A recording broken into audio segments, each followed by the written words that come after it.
Hello and welcome back to Get Great at Maths. I'm here to help you pass your maths exam, so hit that like and subscribe button.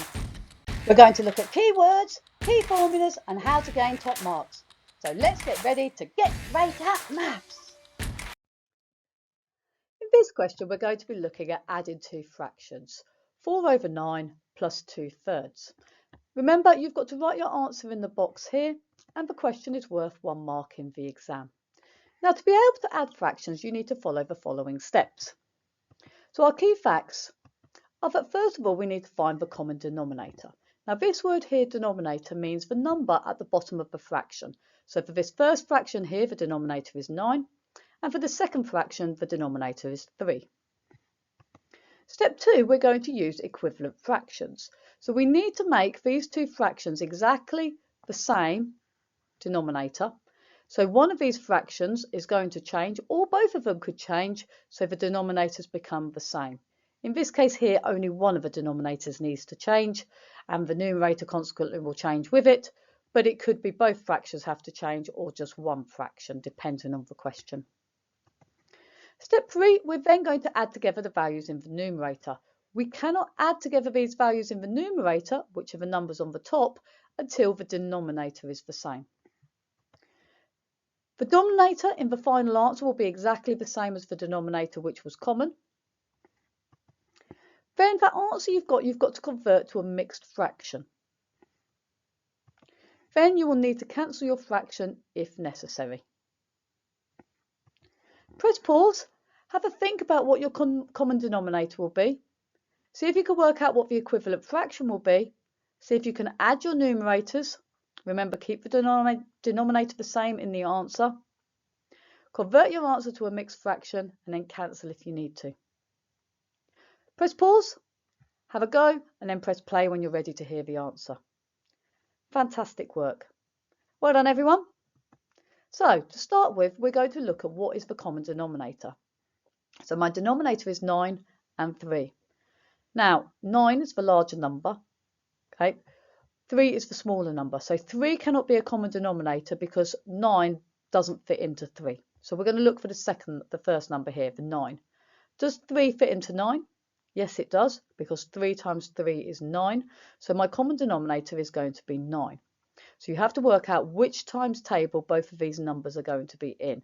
So the 9 times table will go 9, 18, 27. The 3 times table will go 3, 6, 9, 12. The first number, which is the same, which is the lowest common multiple, is 9. So this is the number that's going to go in the denominator.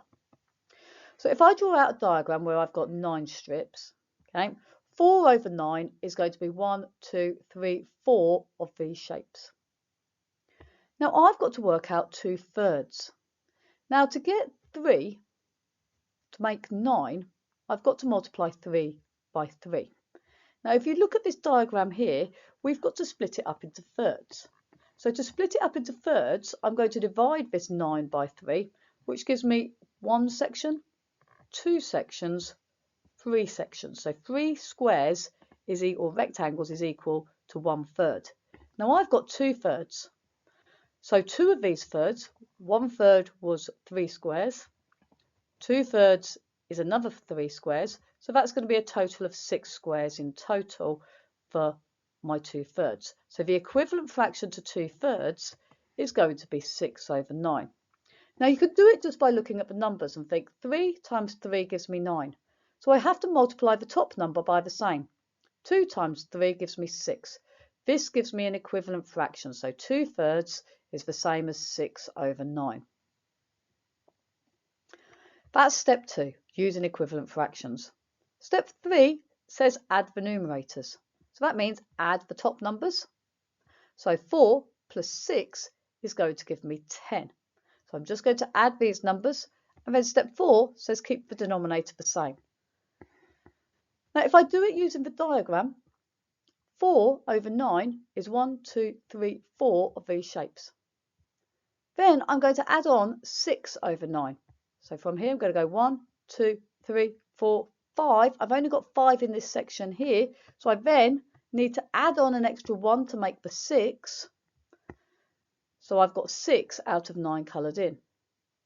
Now when I added these numbers, in total, I got 10. So you count the squares, 1, 2, 3, 4, 5, 6, 7, 8, 9, 10 coloured. So there's 10 out of 9. Now each strip has got 9 sections in it. Okay, so the number of whole ones I've got that is coloured in, I have got 1 whole one. Then there is 1 left over. So I can write that as 1 whole one and 1/9. Now without drawing out a diagram, you can do it quite easily. You say, how many times does 9 go into 10? 9 fit into 10 once. Now what do you do from 9 to make 10 is add on 1. So that's this number here for 1 left over. And the denominator is always the same. So that is the same as 1 whole one and 1/9. You can see by drawing out the picture, it makes it nice and easy to see what fraction it is. So I've got 1 whole one and then 1 out of the 9 remaining squares. Now sometimes the numbers are nice and low like this with a 9, so you can draw it out. Sometimes the numbers are much larger like 63, and it is very difficult to draw that out in the exam to see exactly what is going on. So you need to be able to do it either with a diagram or visualize what is going on and be able to do it without a diagram as well if the numbers are larger. Remember, write your answer in the box provided, okay, to get your full 1 mark for that question, and give yourself a big tick if you got the answer correct. Now in the answer, if you wrote your answer as 10 over 9 or you wrote your answer as 1 and 1/9, either one of these answers would give you the 1 mark in the exam. So you could have left your answer as 10 over 9 to get the full marks on that question, or you could have converted it. Either answer will give you the correct marks. The mark scheme on this question shows the answer is 1 and 1/9 or 10 over 9. So if you'd have written either of those two answers, 1M here means 1 method mark, so you would have got 1 mark for writing either of these two answers. It does say you can accept equivalent mixed numbers, fractions, or equivalent decimal equivalents. So 1.1 recurring is the same as 1 and 1/9 because 1/9 is 0.1 recurring. That means 0.1111111, which is what this digit here means. The 1 whole one is this 1 at the front. Most people would find it easier to work with fractions rather than using the decimals. It says do not accept rounded or truncated decimals. So if you just wrote down the answer of 1.1, that is wrong. It has to have the recurring in there to get the correct answer. So truncated just means a shortened version of your answer. If you found this video useful, please share, like and subscribe so we can all get great at maths. If you've enjoyed this video, please don't forget to share, like and subscribe. Please follow Get Great at Maths on TikTok, Instagram, Facebook and X. What do you want to see next on Get Great at Maths? Please comment below. See you next time.